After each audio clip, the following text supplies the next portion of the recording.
Seems like the first time in a long time we're actually going to spend the entire day without directly addressing anything that has to do with the Freedom Convoy. Not for the fact that I don't want to talk about it anymore. Hell no, of course I would like to discuss any developments that come up in regards to that, but there's nothing really substantive that happened today. Pretty much covered everything yesterday in that massive 50-minute long video. Pretty much touched on everything I wanted to, so unless we see some movement here in the next couple of days, hopefully there's another big turnout on Saturday and something will happen when things continue. But until then, we got to address the underlying cause as to why the truckers are actually out there and why they are demanding what they're demanding. Because what are they asking for? A repeal of the mandates and a repeal of their tracking apps. And what precipitated these mandates? Why is there a tracking app that's being forced out by the government, even though they can still just get your echolocation or your geolocation rather through your smartphone device whenever they want it? But instead of just cutting out the middleman and just having your spying app directly on your phone, why did they need all this stuff? Well, they got to track the coof, you know. It's so dangerous that we need to have all of these mandates in place. We need to know your every single move at any given time, just in order to stop the spread and whatever the fuck else the current narrative is on this one. I don't even know at this point, but the people who are pushing all of that, at least buying into that line and pushing those narratives, they kind of seem to be losing the battle on this one. You just take a look. It's like I think it's at the tipping point now where there's more states down south that have actually dropped or at least started to repeal a lot of their mandates than there are states that are still holding true and fast to all this stuff. It's so patently obvious at this point that it's a political hustle that I don't know how you can say otherwise with a straight face. But the CDC, okay, we're going to take a look at these big institutions and these trusted, reliable sources that are out here and what they're currently saying right now, because you just have to pin them down, okay? It's like trying to hammer Jello to the wall. It's impossible to do in order to nail them down from day to day. So this is what they're saying right now, okay? February 16th, this is the current party line. CDC not changing mask guidance despite plunging cases and hospitalizations. Yeah, it really looks like all of the countries around the world, I can't speak specifically, okay? I'm just being hyperbolic maybe a little bit, okay? I'm sure that there's a couple of countries where maybe cases are rising. I'm not entirely sure. But overall, the major Western countries, it's pretty much done and dusted, dude. We're fucking done, okay? Cases are falling, hospitalizations are falling, deaths are falling. All of the rates are in the shitter at this point. Why do you continue to cling to your masks? If they worked, great. You can pin it on that for dropping the cases and the hospitalizations, okay?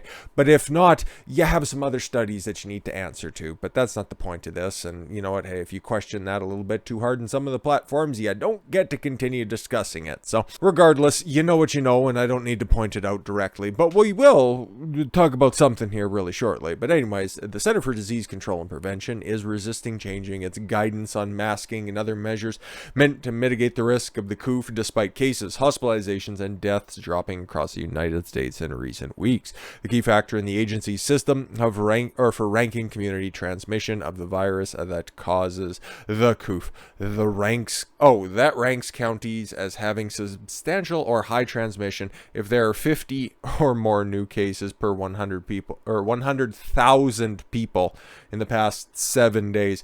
What a bunch of just arbitrary measurements. It's a higher substantial risk if a fraction of a percent of people test positive. Not even concerned about symptoms or if they're high risk or anything. No. That's there are several high-ranking counties that are out there. Ergo, masks need to be kept in place. But what about the rest of the country? Oh, they were masking appropriately. Oh, like those big boxy red states in the middle of the country that you just like to dismiss or sweep under the rug and then just say that they're anti-science, or if they were repealing mask mandates when you thought that they were so goddamn necessary in the early days that they were just simply using Neanderthal thinking. But then you compare the overall numbers over the course of the pandemic, the never-ending pandemic, you just realize that they're not really all that worse off now, are they? Of course not. Why would you want to look at the facts? And why has there been a shift recently? Okay, I can't tell you exactly who has been making allusions to natural immunity lately, but sure is starting to creep into the cultural zeitgeist a little bit. It's mostly because it's a thing, and it's finally being recognized as a thing. As more studies start to come out on this, you have to realize that the epidemiologists and the virologists that are out there understand the progression when it comes to a new virus, a new disease that's out there, okay? It starts off at its most deadly, and it starts to mutate, and then mostly by the end, when all of this shit is all said and done, what you have from the initial strain ends up becoming something that just wants to permeate, okay? It just wants to promulgate itself out there like any living organism, okay? It just wants to continue on as long as it can, so it sheds off some of its more deadly, some more cumbersome symptoms and manifestations in order to just become more transmissible, okay? And that's what we have here, and that's where we've been at for at least the totality of 2022, if not even early or late 2021. But was it ever really that bad to begin with? And that's something that, well, I think later generations are going to have to reconcile with, because the people that are in power right now are never going to discuss it again once everything just gets fucking finally bookended, once we can finally move on from this stupid ass pandemic. I know I have, like a long fucking time ago, but we're talking about the politicians here specifically. But anyways, natural immunity protects against Omicron variant. Thanks, tips. I think we've known that for a minute, but thanks to its rather mild manifestation, thanks to its negligible symptoms when it does pop up anyways, people get it. Okay, they might not even know that they had it, and that's been a constant that's gone throughout this entire thing. Remember, it's such a deadly disease that you need to be told that you have it in order to know that you do. And I know, I've had family members, I've had people close to me who have caught a bad case of the coof. Could have been mitigated through a couple of different lifestyle choices beforehand, but that's not the point, okay? They caught it, they came down with a bad case of it, okay, you fucking move on. You take a look at other studies that are out there saying that up to 20 months after all of this stuff, after your initial infection, your body is still producing the antibodies in order to fight this. It seems like it was only a matter of time before people started to really take the natural immunity gimmick seriously. The protection known as natural immunity was similar to the protection seen among the naturally immune who got at least one dose of the vaccine, and people who got 3 doses of the vaccine and did not have further immunity, research at Cleveland Clinic found. In regards to Omicron, and maybe that subvariant that some outlets are trying to peddle as the next big thing, and it's like, what's the difference? It's a subvariant. Okay, anything different? It's a subvariant. We got it. Further, those who had received a primary series of vaccines and did not get a booster or additional shot were the most likely to become infected. That's weird, okay? So, I'm not making any definitive claims about the vaccine because, of course, you can't question the science. It is the science. Irrefutable, unquestionable, the science. But people who were most likely to get infected by Omicron were those who were double jabbed up but then didn't receive a booster. Interesting. Maybe it was the timing of that variant coming out across the world, and then just the coverage from the initial doses of the vaccine didn't catch up to the new strain. That's what I could theorize. During the time when Omicron variant was the predominant strain causing infection, isn't it still, there's not another variant, at least I'm aware of, that's accounting for the most cases, or are we just done counting because most cases really aren't all that much, I guess? Prior to the COOF provided effective protection against infection for at least 6 months, even in the absence of vaccination. Omicron, yeah, is the variant that's been around for a minute. Omicron became the dominant in the United States in December of 2021. Pinpointing a date kind of varies depending on if the CDC cleans up their rolls, and researchers indicated it can better bypass protection from both vaccination and natural immunity. It would be a point of contention, something that you should probably note if it was serious, or rather more serious than previous strains, which again, just you guys have all the information in front of you, and I can only make so many wide-ranging statements. God, free speech is a wonderful thing on these fucked platforms. These statements are made by Dr. Nabin Suresha, the lead author and the infectious disease physician at the Cleveland Clinic. Okay, so Suresha and colleagues analyzed records of the Cleveland Clinic employees, many of whom received at least 2 doses of Pfizer and Moderna, but some of whom remain unvaccinated. Oh, and they were allowed to keep their jobs. God bless Ohio. For their analysis in the effort to ensure accurate data on prior infection and vaccination. They only included employees who were employed since at least December 16th, 2020. Fair enough, fair enough. Natural immunity did appear to begin waning around 6 months following infection, and researchers stratified the cases by time since prior infection.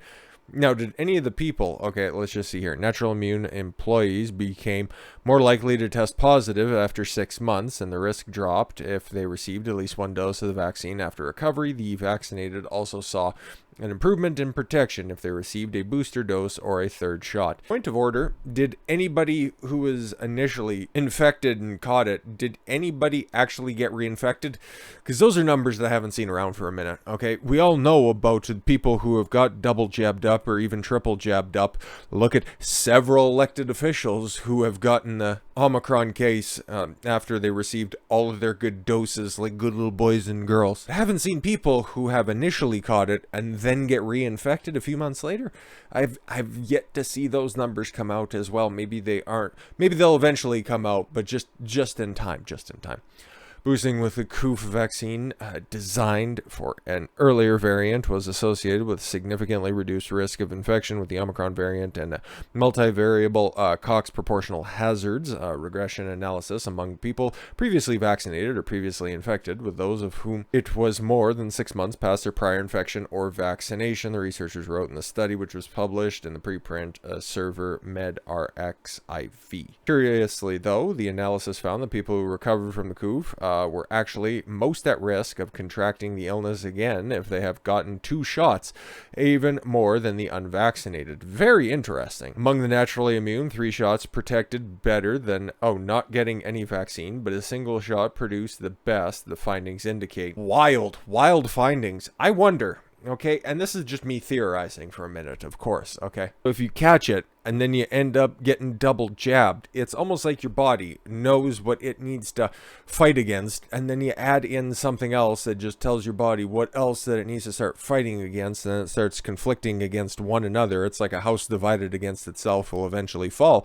And then, once the other virus introduces itself, your body's too busy fighting against itself, and then infection occurs. That's just my theory on it. I don't really know. Haven't seen the study or anything like that. Just reading the highlights, of course. But that's what we know. Okay, I don't need to read the rest of this stuff for you guys. It's not much anyways. It's just saying the vaccination good. And it's like, okay, if you want to get it, go get it. That's fine. Don't care.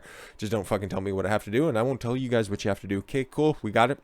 Anyways, so now that we know all this stuff, or at least it's something that the right people have known for a minute, but now it's starting to become a little bit more mainstream and a little bit more public.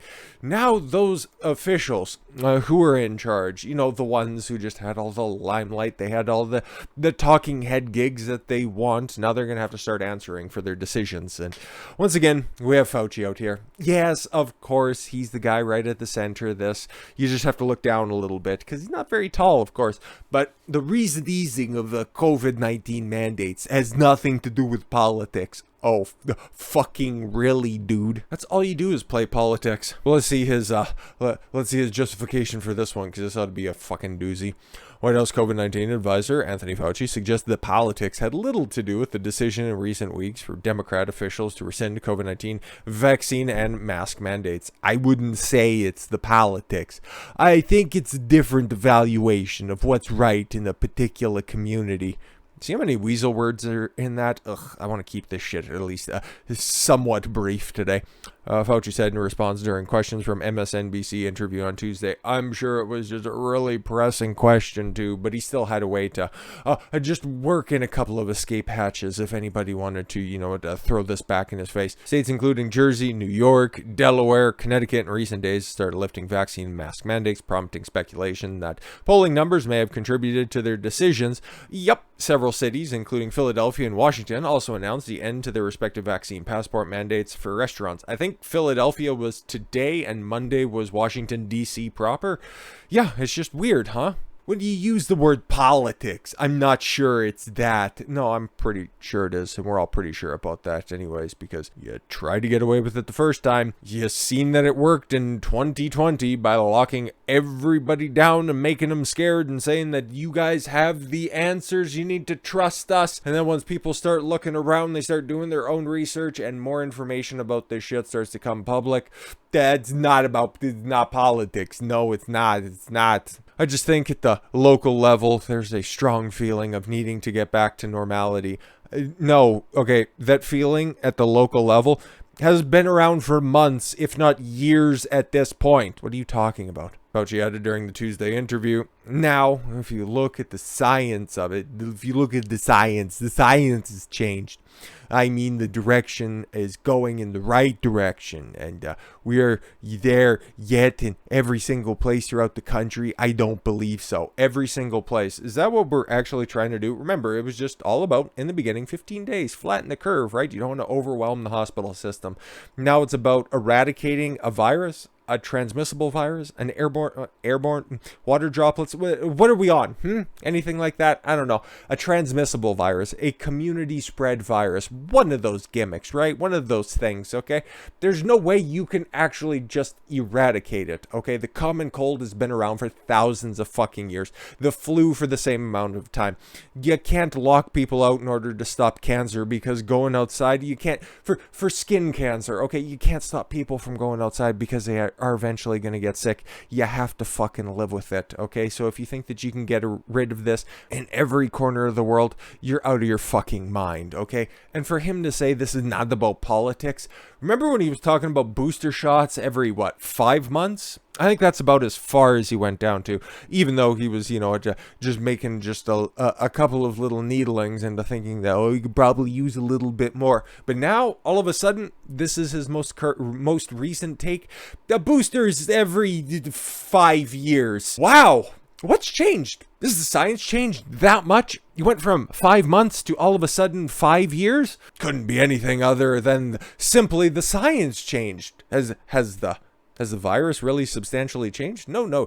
Different variants that are out there, okay? When have you seen a virus, okay? When have you seen a virus start off at its worst, okay? Drop off in severity, symptoms-wise, okay? And then eventually rebound and become more dangerous? Nothing really comes to mind. So what's your justification for switching just so far on this one? Last time you made such a big flip-flop on this, you forced everybody to wear masks everywhere that they went. Just saying. White House Chief Medical Advisor Dr. Anthony Fauci said COVID booster shots may only be necessary for some people every few years rather than annually. Weird, huh? Just even that characterization of his statement. So we're just gonna fucking end it here because reading any more about him, it's just not even worthwhile at this point. Everybody knows he's a fucking liar except for the people who bought the fucking Fauci candles, which hopefully they're defective and you burn your fucking house down. But for Christ's sakes, dude. Oh yeah. Some people may be necessary every few years perhaps. I don't know, but maybe it'll become more like a flu shot. It's like, imagine that. Couldn't have took that approach to begin with. Couldn't have left it up for individuals to make their own specific decisions. No. You got the taste of power. You got to lord over people we're coming up on, I think we're a month away from 2 full fucking years, and congratulations, you accomplished it, but your time's up, and hopefully, if anybody has some fucking backbone in the government, you're eventually going to have to answer for this stuff. But let's shift gears slightly, and we got to talk about that Durham gimmick again, because I didn't think think it would be that big of a situation, but oh boy howdy, are we finally getting some results. And yeah, Democrats, if they thought shit was fucking bad heading into the fall of 2022, yeah, it's going to be picking up here quite soon. So once again, don't let up on this, and then don't let up on the next topic for the next video. I thank you all very much for the gift of your time. I've been Don Consuelo. I want you to follow your gut and get after it. Take care, everyone.